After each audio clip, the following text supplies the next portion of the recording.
പാഠം 634. ഊഹങ്ങളുടെ കുഴപ്പം.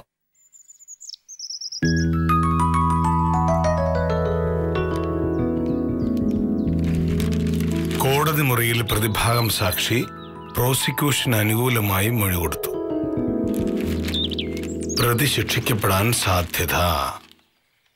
പ്രശസ്ത അഭിഭാഷകൻ അഡ്വക്കേറ്റ് KR സദാനന്ദൻ കോടതി മുമ്പാകെ ഹാജരാക്കിയ സാക്ഷിയാണ് കൂറുമാറി മൊഴി നൽകിയത്. എനിക്കത് ഇഷ്ടപ്പെട്ടു.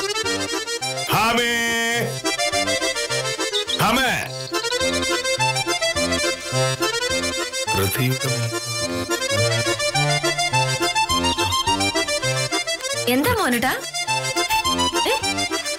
നിന്റെ സീനിയർ വക്കീലിന്റെ പേരെന്താ? അഡ്വക്കേറ്റ് സദാനന്ദൻ. ആളുടെ പേര് പത്രത്തിലുണ്ടല്ലോ. ഈ വാർത്തയ്ക്ക് കൊടുക്കേണ്ട തലക്കെട്ട് വക്കീലിന് പറ്റിയ അമളി എന്നായിരുന്നു. സാധാരണ സാറിനെ കുറ്റം പറഞ്ഞിട്ട് എന്താ മോനട്ട കാര്യം? സാക്ഷി പറഞ്ഞ രാമൻകുട്ടി ഇങ്ങനൊരു ചതി കാണിക്കുന്ന സാർ അറിഞ്ഞോ? എടി, കേസ് ജയിക്കാൻ വേണ്ടി കള്ളസാക്ഷികൾ ഉണ്ടാക്കിയാൽ ഇങ്ങനെ ഇരിക്കും. കള്ളസാക്ഷി ഉണ്ടാക്കിയതൊന്നും അല്ല മോഹനട്ട. കേസിലെ പ്രതി സംഭവ ദിവസം രാത്രി 8 മണിക്ക് കൊലപാതകം നടത്തിയെന്നാണ് പോലീസ് പറയണത്. ഈ സാക്ഷിയായ രാമൻകുട്ടിക്ക് ഒരു ഹോട്ടലുണ്ട്. സംഭവ ദിവസം സംഭവ സമയത്ത് പ്രതി രാമൻകുട്ടിയുടെ ഹോട്ടലിൽ ഇരുന്ന് ഭക്ഷണം കഴിക്കുകയായിരുന്നു എന്ന് ഈ രാമൻകുട്ടി തന്നെയാണ് ഞങ്ങളോട് പറഞ്ഞത്. പ്രതി കുറ്റക്കാരനല്ല എന്നതിന് അതിന് വലിയൊരു തെളിവ് വേണോ? അതുകൊണ്ട് ഞങ്ങൾ രാമൻകുട്ടിയെ പ്രതിഭാഗ സാക്ഷി പട്ടികയിൽ ഉൾപ്പെടുത്തി. അല്ലാതെ ഞങ്ങള് കള്ളസാക്ഷി ഉണ്ടാക്കിയതൊന്നുമല്ല. എന്നിട്ട് കോടതിയിൽ വിസ്താരം നടന്നപ്പോ രാമൻകുട്ടി പറഞ്ഞു സംഭവ ദിവസം പ്രതി ഹോട്ടലിൽ വന്നിട്ടേ ഇല്ല. അയാൾക്ക് പോലീസുകാർ കൈക്കൂലി കൊടുത്തുന്നുള്ള കാര്യം ഉറപ്പാണ്. നമ്മുടെ നാട്ടിലെ പോലീസ് ചെയ്യും. വെറുതെ പോലീസുകാരെ കുറ്റം പറയില്ലേ ഭാമേ. നിങ്ങൾ ഹാജരാക്കിയ സാക്ഷി പോലീസുകാർക്കെതിരെ മൊഴി കൊടുത്തുവെങ്കിൽ അത് നിങ്ങളുടെ പിടിപീടാ. നീയാണല്ലോ സാധാരണ വരാറ്. സദാനന്ദ വക്കീൽ ഭയങ്കര ബുദ്ധിരാക്ഷസനാണെന്നൊക്കെ. ഏത് കേസും സാറ് വാദിച്ച് ജയിച്ചു കളയുമെന്ന്. ഇതാണോ ബുദ്ധി? വിസ്താര തനിക്ക് സാക്ഷി കൂറുമാറുന്നൊക്കെ സാധാരണയാണ്. സർക്കാർ സാക്ഷികൾ കൂറുമാറിയതായി കേട്ടിട്ടുണ്ട്. പക്ഷേ പ്രതിഭാഗം സാക്ഷി കൂറുമാറുന്ന ആദ്യമായിട്ടാണ്. കഷ്ടമായി പോയി പത്രത്തിൽ സദാനന്ദ സാറിന്റെ പേര് മാത്രം വന്നത്. നിന്റെ പേരോട് വേണ്ടതായിരുന്നു. നീയാണല്ലോ സദാനന്ദ വക്കീലിന്റെ വലം കൈ.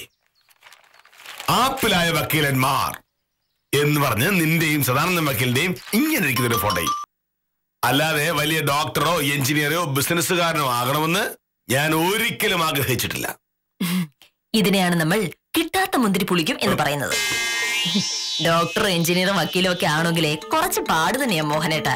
ഒരു സാധാരണ ഡിഗ്രിക്കാരന് ഒന്ന് സ്വപ്നം കാണാൻ കൂടി പറ്റില്ല. അങ്ങനെയുള്ളവർക്ക് പറഞ്ഞിട്ടുള്ളത് ഈ റവന്യൂ വകുപ്പിലെ ക്ലാർക്ക് ഉദ്യോഗം തന്നെയാണ്. ഇതിന് മറുപടി ആ ഫോൺ എടുത്തതിന് ശേഷം വന്ന് പറ. ശരി.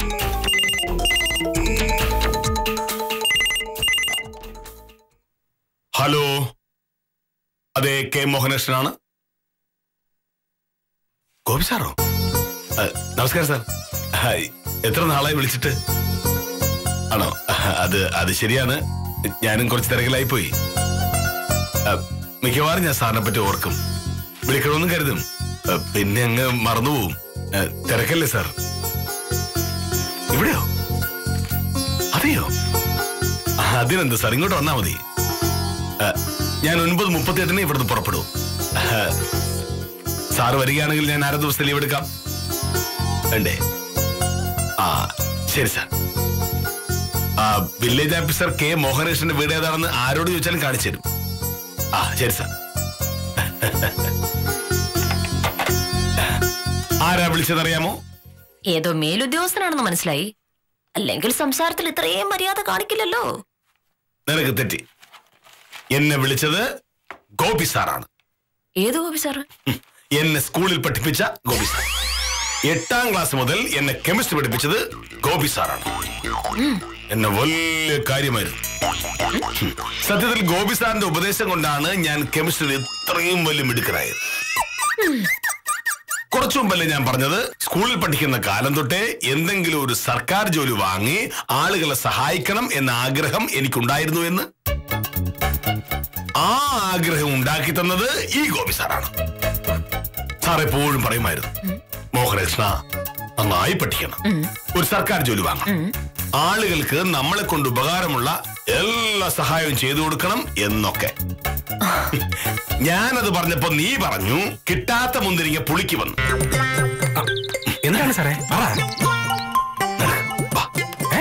അത്രയ്ക്ക് രഹസ്യമാണ്. പറ സാറേ. എന്നിട്ട് ഈ മന്ദാകിനി എന്ന് പറഞ്ഞ പെണ്ണ് ആളത്ര ശരിയൊന്നുമല്ലായിരുന്നു. എന്റെ കൂടെ പഠിച്ചുകൊണ്ടിരുന്ന ദാസപ്പൻ പയ്യനുമായിട്ട് അവൾക്ക് ഭയങ്കര പ്രേമമായിരുന്നു. ഞാൻ കലകം പല പ്രാവശ്യം നോക്കി. അല്ലെങ്കിൽ സാറ് പണ്ടേ ഒരു പ്രേമ വിരോധിയാണല്ലോ. അതല്ല ഉത്തമ, സ്കൂളിൽ പോകുന്ന പഠിക്കാനല്ലേ, പ്രേമിക്കാനല്ലോ. ദാസപ്പൻ ഞാൻ കുറെ ഉപദേശിച്ചു, പെണ്ണുങ്ങളുടെ പിറകെ നടന്ന് ജീവിതം പാഴാക്കരുതേ പാഴാക്കരുതേ എന്ന്. അപ്പൊ പണ്ടേ സാർ ഉപദേശത്തിന് മോശമൊന്നും അല്ലായിരുന്നല്ലേ? മുഴുവൻ പറയുന്നത് കേക്ക്. ഞാൻ ഈ പറഞ്ഞൊന്നും വഴവയ്ക്കാതെ ദാസപ്പന് ഭയങ്കര പ്രേമം.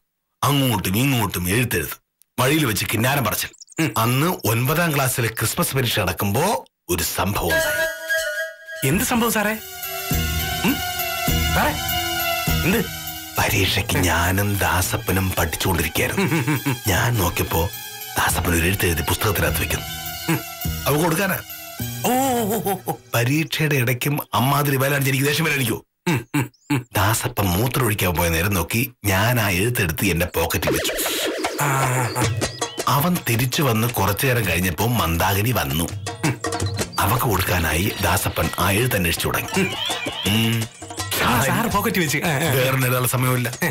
അപ്പോ പരീക്ഷയ്ക്കുള്ള മണി അടിച്ചു. ക്ലാസ്സിൽ കയറുകയല്ലാതെ വേറെ വഴിയില്ലല്ലോ. ദാസപ്പൻ മര്യാദക്കാരനായി എന്റെ കൂടെ ക്ലാസ്സിലേക്ക് വന്നു. ഓ, അങ്ങനെ ദാസപ്പന്റെ പ്രേമലേഖനം കൊടുക്കല് സാറ് മുടക്കി.